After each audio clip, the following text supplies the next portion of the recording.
வணக்கம். இறையருளும் குருவருளும் வழிகாட்ட ஜோதிட ஒளி உங்கள் வாழ்வை வளமாக்கட்டும். குரு அருள் ஆஸ்ட்ரோ டிவி தங்களை வரவேற்கிறது. சித்திரை சித்தன் முத்துகிருஷ்ணன் உங்களோடு. இன்று நாம் பார்க்க இருக்கும் பதிவு கன்னிராசி, உத்திரம் நட்சத்திரம், அஸ்த நட்சத்திரம், சித்திரை முதல் 2 பாதங்கள் ஆகிய நட்சத்திர பாதங்களில் பிறந்த நண்பர்களின் யோக காலம் எப்போது அப்படிங்கிற தலைப்பில் நம்ம இதுவரைக்கும் மேஷத்தை தொட்டு சிம்ம வரலும் பார்த்துருக்கோம். இது கன்னியா ராசியில் மேற்சொன்ன இந்த நட்சத்திரத்தில் பிறந்த அன்பர்களுக்கான யோக காலத்தை பார்க்க இருக்கின்றோம். இந்த ராசியில் 12ல் கன்னியா ராசி ஒரு வித்தியாசமானது. ஒரு பலாபலங்களை தீர்மானிப்பதிலும் சரி, அதனுடைய யோக காலங்களை தீர்மானிப்பதிலும் சரி, அதனுடைய நிலைப்பாடு கொஞ்சம் வித்தியாசம். ஏன் அப்படி சொல்கிறோம் அப்படின்னாக்கா, இது ஒரு பாதாள ராசி அப்படின்னு சொல்லிட்டு ஜோதிடத்தில் சொல்கிறாங்க. அடுத்ததாக காலபுருஷ தத்துவத்தின் 6ஆம் இடங்க. சரிங்களா? ஸோ முதல்ல நீங்கள் தெரிஞ்சிக்க வேண்டிய விஷயம் என்னன்னாக்கா,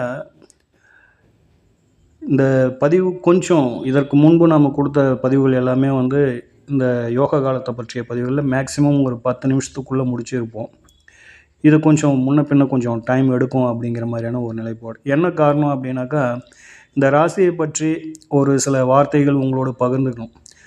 அப்போ தான் ஏன், எதுக்கு, எதனால் அப்படின்னு விடை தேடி கொண்டு இருப்பவர்களுக்கு இது ஒரு நல்ல ஒரு விடையாக கிடைக்கும் அப்படிங்கிறது நம்மளுடைய புரிதல். சரிங்களா?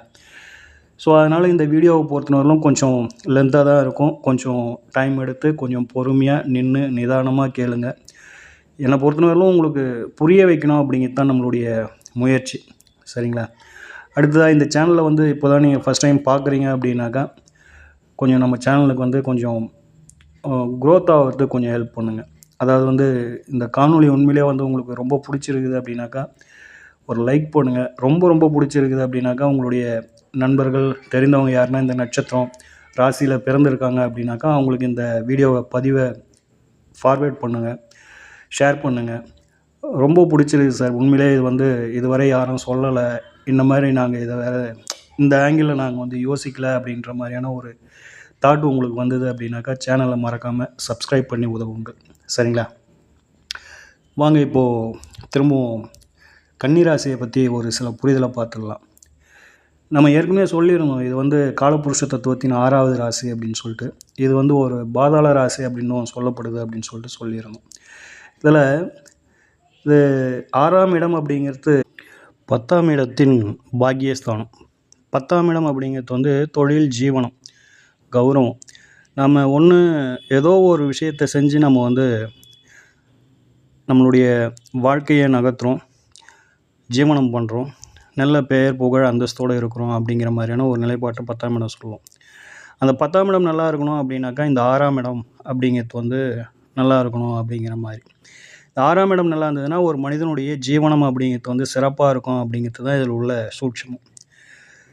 அதே போல் தனம், குடும்பம், ஒரு மனிதனுடைய வாக்கு எந்த அளவுக்கு சுத்தமாக இருக்கும், பேச்சு எந்த அளவுக்கு சுத்தமாக இருக்கும், அவனுடைய பொருளாதாரம் எப்படி இருக்கும், குடும்பம் எப்படி இருக்கும் அப்படின்றதின் பூர்வ புண்ணியம் இந்த 6ஆம் இடம்.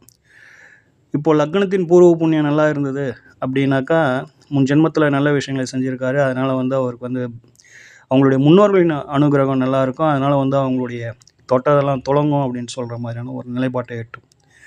அப்போது 2ஆம் இடத்தின் அந்த பூர்வ புண்ணியம் நல்லா இருந்தது அப்படின்னாக்கா தொழில், ஜீவனம் நல்லாயிருக்கும் அப்படின்றது மாதிரியான ஒரு நிலைப்பாடு. அடுத்தது ஜாதகரின் பேச்சுக்கள் இருந்து, பழக்க வழக்கங்கள்ல இருந்து, அவருடைய பொருளாதாரத்தம் வரும் வழிகளில் இருந்து, அவருடைய குடும்பத்தில் இருந்து அத்தனையுமே இது நல்லா இருந்தது அப்படின்னாக்கா, 6ஆம் இடம் நல்லா இருந்தது அப்படின்னாக்கா இதெல்லாம் நல்லா இருக்கும் அப்படிங்கிற மாதிரியான ஒரு நிலைப்பாடு. இந்த 10க்கும் 2க்கும் மத்தியமமாக இருந்து இது அப்படியே கொஞ்சம் இந்த நம்ம பார்த்துருப்போம், மேலே கயிற்றை கட்டி ஒரு கொம்பு வச்சுக்கிட்டு அந்த கயிற்று மேலே நடப்பாங்க. அந்த கொம்பை பார்த்தோம்னா அவங்க 2 கையில் வச்சுருப்பாங்க. அந்த கொம்பு 2 பக்கமும் சரிசமமாக இருக்கும். இந்த பக்கம் நீளம் அதிகமாகவும் இருக்காது, இந்த பக்கம் நீளம் கம்மியாகவும் இருக்காது. அப்போது மத்தியமத்தில் 2க்கும் அது ஒரு சமமான ஒரு பேலன்ஸில் இருக்கும் அப்படிங்கிற மாதிரியான ஒரு நிலைப்பாடு. அப்போது இந்த பாவம் அப்படிங்கிறது 6ஆம் பாவம்ன்றது நீ என்ன விதைச்சையோ அது வந்து நம்மளுக்கு வந்து திரும்ப ரிப்பீட் கிடைக்குது அப்படிங்கிற மாதிரியான ஒரு நிலைப்பாடு. அதனால் வந்து ஒரு செயலை இப்போ ஒரு கொட்டையை எடுத்துகிட்டு வந்து நம்ம வந்து நட்டு வைக்கிறோம், அதுக்கு தண்ணி ஊற்றுறோம், அதை பராமரிக்கிறோம் அப்படின்னாக்கா அதற்கு தக்கன பலன் நம்மளுக்கு வந்து கிடைக்க போகுது. அதுவே வந்து ஒரு அரளி செடியை நட்டு வைக்கிறோம், அதை வந்து பராமரிக்கிறோம் அப்படின்னாலும் அதுக்கும் ஒரு பலாபலன் கிடைக்க போகுது. ஒரு முட்செடியை ஒரு முள் புதரை நம்ம வந்து பார்த்து இது பண்ணுறோம் அப்படின்னாக்கா அதற்குண்டான பலன்கள். ஆக நாம் என்ன ஒரு விஷயத்தை செய்கின்றோமோ அந்த செயலால் நமக்கு வந்து ஒரு பலன் நிச்சயம் உண்டு அப்படின்னு சொல்லிட்டு அந்த 6ஆம் பாவம் சொல்லிக்கிட்டே இருக்கும். அதை தான் வந்து கர்மா அப்படின்னு சொல்லிட்டு சொல்கிறாங்க. அந்த கர்மா அப்படின்றது வந்து இந்த 2, 6, 10ஓட ரொம்ப நெருங்கிய தொடர்பில் உள்ளது அப்படிங்கிறத பார்த்துக்கோங்க. அந்த கர்மா அப்படிங்கிறதுனுடைய நிலைப்பாட்டை நம்ம உணரணுன்னாக்கா இந்த 10ஆம் இடம் அப்படிங்கிறது கர்மஸ்தானமாக இருந்தாலும் அந்த அதன் பூர்வ புண்ணியமும் அதன் பாக்கியத்தையும் நம்ம தொட்டோம் அப்படின்னம்னா தான் அதனுடைய முழுமையான விளக்கத்தை வந்து நம்ம வந்து அப்சர்வேஷன் பண்ண முடியும் அப்படிங்கிறத பார்த்துக்கோங்க. ஸோ இப்போது இதில் இருக்கிற பிரச்சனை, இதில் இருக்கிற நிலைப்பாடு அப்படின்னாக்கா இந்த ராசியை பொறுத்தவரையிலும் இவங்களுக்கு இந்த திரிகோண ராசிகள் என்று சொல்லக்கூடிய 2, 6, 10 இது எல்லாமே வந்து நிலத்தத்துவம், பொருள் தத்துவத்தில் வரும் இது எல்லாமே. ஸோ இவங்கள பொறுத்தவரையிலும் முடிஞ்ச அளவுக்கு ஒரு நீதி நேர்மையை வந்து நம்ம வந்து கையில் எடுக்கணும் அப்படிங்கிறது தான் இதில் உள்ள. இந்த காசு பணம் எல்லாருக்குமே வந்து ஒரு விருப்பம் இருக்கும். சொத்துக்கள் மீது எல்லோருக்குமே வந்து ஒரு ஆசை இருக்கும். அதை சம்பாதிக்கணுன்ற ஒரு எண்ணம் இருக்கும். அதை சம்பாதிச்சோம்னா தான் ஒரு கௌரவம் அப்படின்றது எல்லாருக்குமே தெரியும். ஆனால் அதில் வந்து நீதி, தர்மம், நேர்மை அப்படிங்கிறது வந்து ரொம்ப ரொம்ப முக்கியமாகப்படுது. அதை தவறுபவர்களுக்கு அதிலிருந்து கொஞ்சம் விலகினாலும் அதற்குண்டான தண்டனையை வந்து இது வந்து அப்போவே கொடுக்குறதில்ல. நின்று நிதானமாக எப்பயோ செய்த தவறுக்கு, முன் ஜென்மத்தில் செய்த தவறுகளுக்கு இந்த ஜென்மத்தில் வந்து அது வந்து வாட்டி வதைத்து எடுத்து விடுகிறது. அதனால தான் நீங்கள் பார்த்தீங்க அப்படின்னா கன்னியில் பிறந்த ஆண் மகன்களாகட்டும் பெண் மகள்களாகட்டும் பெரும்பான்மையானவர்கள் ஒரு குறிப்பிட்ட சில காலமாவது ஏன் நமக்கு இப்படி நடக்குது, நாம் வந்து ஒரு எறும்புக்கு கூட துரோகம் செஞ்சது இல்லையே, நாம் பார்த்து பார்த்து எல்லாருக்கும் நல்லது தானே செய்கிறோம், எல்லாருக்கிட்டையும் நல்ல முறையில் தானே பழகிறோம் அப்படின்னு ஜாதகர்களை வந்து ரொம்ப சிந்திக்க வச்சிடும். தூக்கம் சுத்தமாக இவங்களுக்கு வந்து போயிடும். மன உளைச்சல் அதிகமாகிடும். எங்கே தப்பு செஞ்சோம், எப்போ தப்பு செஞ்சோம், எப்படி தப்பு செஞ்சோம், ஏன் இந்த மாதிரி நடக்குது, இதுக்கான ரிசல்ட் என்ன அப்படின்னு சொல்லிட்டு அதை நோக்கிய பயணம். குடும்பத்தில் அவ்வளோ ஒரு மன உளைச்சலையும் இது வந்து கொடுத்துரும்.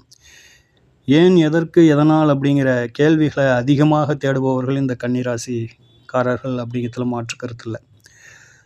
ஸோ இது இப்போ நம்ம சொன்ன விஷயங்கள் கேட்டுக்கொண்டிருக்கிற இந்த அன்பர்களில் உங்களில் யாருக்காச்சும் ஆமாம் அப்படின்னு இருந்தது அப்படின்னாக்கா உங்களுடைய கருத்துக்களை, உங்களுடைய கமெண்ட்ஸ் அப்படின்னு சொல்லுவோம் இல்லைங்களா, அதை வந்து நிச்சயமாக வந்து பதிவேற்றம் செய்யுங்கள். ஏன் அப்படின்னாக்கா அந்தளவுக்கு நம்ம வந்து இந்த ராசியை பொறுத்தவரையிலும்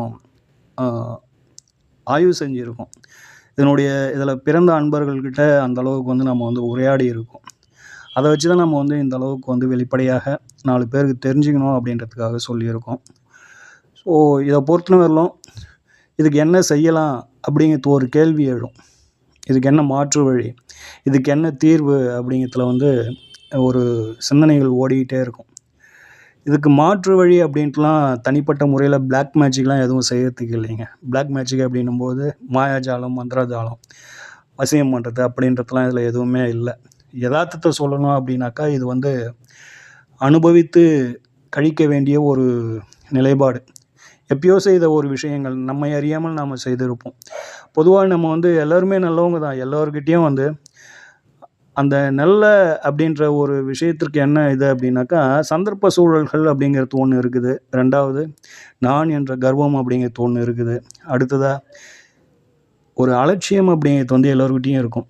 இது எல்லாமே வந்து இயல்பாய் மனிதர்கள்கிட்ட உண்டு. அதாவது வந்து இதை எப்படி புரிஞ்சிக்கலாம் அப்படின்னாக்கா எஞ்சான் உடம்புல ஒரு ஜான் அழுக்கு அப்படிங்கிறது எல்லாருக்குமே உண்டுங்க. பிறப்பு இறப்பு எப்படி எல்லாருக்கும் உண்டா, அந்த மாதிரி வந்து சின்ன சின்ன இந்த குறைகள் இல்லாதவன் மனிதனாக பிறக்கவே முடியாது. அந்த குறைகள் இருக்கிறதுனால தான் மனுஷனாக பிறந்து அதை நிவர்த்தி செய்து அதிலேருந்து விடுதலை பெற்று இந்த ஆன்மா அப்படிங்கிறது வந்து சொர்க்கத்தை சென்றடையணும் அப்படிங்கிறது தான் இதில் உள்ள நிதர்சனம். அதாவது வந்து பிறவா நிலையை ஏற்றணும். திரும்ப திரும்ப பிறந்துக்கிட்டு திரும்ப திரும்ப பாவங்களை சேர்த்துக்கிட்டே இருக்கும். இதில் இருந்து மீளணும் அப்படின்னாக்கா, நம்ம முன் ஜென்மத்தில் செய்த அந்த பாவங்களை ஏற்றுக்கொண்டு அதை வந்து இறையின் துணையோடும் குடும்பத்தில் உள்ள நண்பர்களின் துணையோடும் நம்ம வந்து அதை வந்து கழித்து அதில் இருந்து மீண்டு இந்த ஜென்மத்தில் மீண்டும் திரும்பவும் வந்து நம்ம வந்து புதிய தவறுகளை செய்து பாவங்களை சம்பாதிச்சுக்காம புண்ணியத்தை சேர்த்துக்கணும். அந்த புண்ணியத்தின் மூலம் நம்ம வந்து சொர்க்கத்தை சென்றடையணும். சரிங்களா? ஏன் இந்த ராசிக்கு மட்டும் இவ்வளோ விளக்கங்கள் அப்படின்னாக்கா காரணம் இருக்குது. அதை நட்சத்திரங்களின் யோக தசையை சொல்லுகின்ற பொழுது உங்களுக்கே வந்து அது வந்து புரிய வரும் அப்படிங்கிறத பார்த்துக்கோங்க. சரிங்களா? வாங்க இப்போ வந்து ஒவ்வொரு நட்சத்திரத்துக்கும் உண்டான யோக காலங்கள் எது அப்படின்னு சொல்லிட்டு பார்ப்போம். இப்போது கன்னியா ராசியில் பிறந்து உத்திரம் நட்சத்திரத்தில் பிறந்த அன்பர்களுக்கு வந்து யோக காலம் அப்படிங்கிறது வந்து ராகுமகா தசை நல்ல யோகத்தை கொடுக்குங்க. அடுத்த நட்சத்திரம் கன்னியா ராசி அஸ்த நட்சத்திரத்தில் பிறந்த நண்பர்களுக்கு குரு பகவானுடைய தசை ஒரு நல்ல யோக தசையாக இருக்கும் அப்படிங்கிற மாதிரியான ஒரு நிலைப்பாடு. அடுத்ததாக சித்திரை நட்சத்திரம் 1, 2 பாதங்களில் பிறந்த கன்னியா ராசி அன்பர்கள், இவங்களுக்காக தாங்க நம்ம இவ்வளோ நேரம் வந்து சில விஷயங்களை முன் வச்சுக்கிட்டே வந்தோம். என்ன காரணம் அப்படின்னாக்கா, இந்த நட்சத்திரம் அப்படிங்கிறது செவ்வாயோடைய நட்சத்திரம். இதற்கு யோக காலம் அப்படின்னு சொல்லிட்டு கொடுக்கக்கூடிய ஒரு காலம் எது அப்படின்னாக்கா, சனீஸ்வர பகவானுடைய தசா காலங்கள் தான் இவங்களுக்கு வந்து ஒரு யோக காலமாக வரணும். இதில் இருக்கிற ஒரு பின்னடைவு அல்லது வந்து ஒரு சிக்கல் என்ன அப்படின்னாக்கா, இந்த சனீஸ்வர பகவான் அப்படிங்கிறவர் வந்து லஞ்சத்துக்கு, புகழ்ச்சிக்கு, காக்கா பிடிக்கிறதுக்கு இதுக்கெல்லாம் வந்து அவர் வந்து மசியவே மாட்டார். எல்லோரையும் ஒரே சம பார்வையில் பார்க்கக்கூடிய ஒரு கிரகம். உயர்ந்தோன் தாழ்ந்தோன் என்ற பாகுபாடு கிடையாது. நல்லவன் கெட்டவன், இவன் வேண்டியவன் வேண்டாதவன் அப்படிங்கிற ஒரு நிலைப்பாடுலாம் உறவு முறைகளுக்கு இங்கே முக்கியத்துவம் இல்லை இவர்கிட்ட. இவருக்கு தெரிஞ்சதெல்லாம் நேதி, நேர்மை, நியாயம், தர்மம், இதுதான் இவருக்கு தெரிஞ்சதெல்லாம். இதில் எந்த அளவுக்கு நாம் வந்து எப்போ செய்து அதுக்கு பிராயச்சித்தம் தேடி தின்னோம்னா அதில் வந்து தப்பிச்சிடுறாங்க. இவருடைய அந்த ஒரு நிலைப்பாட்டிலேருந்து அது வந்து விலக்கு கிடைக்கிது. அந்த கர்மாவிலேருந்து ஒரு விலக்கு கிடைக்கிது.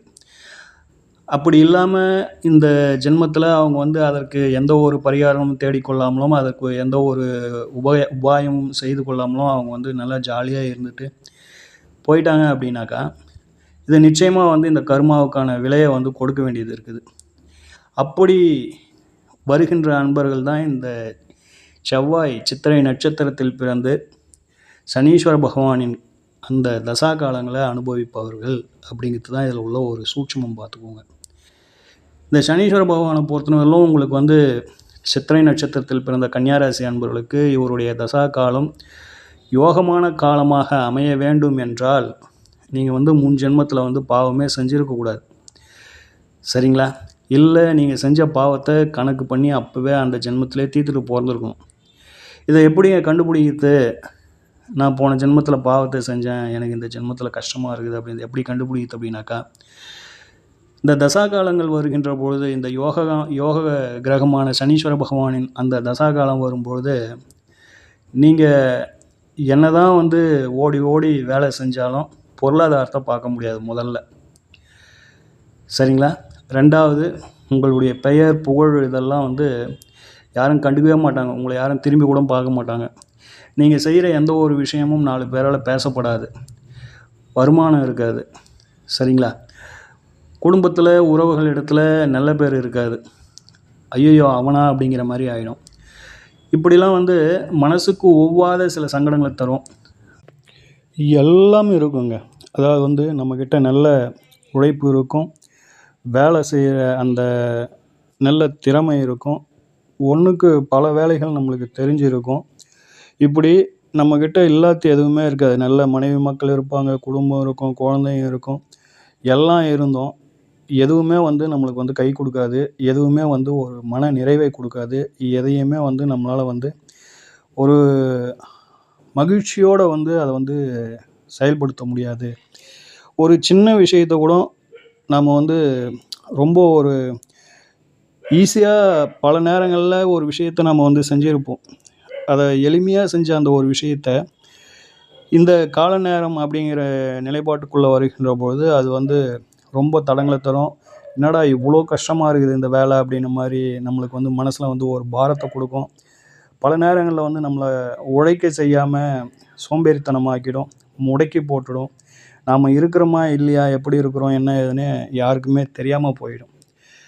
நாம் இதை எல்லாத்தையும் மீறி நாம் ஒரு விஷயத்தை செஞ்சோம் அப்படின்னாக்கா, அந்த செய்த செயலுக்கான ஒரு அங்கீகாரம் அப்படிங்கிறது வந்து நம்மளுக்கு வந்து கிடைக்காது அப்படிங்கிறது தான் இதில் உள்ள ஒரு நிலைப்பாடு.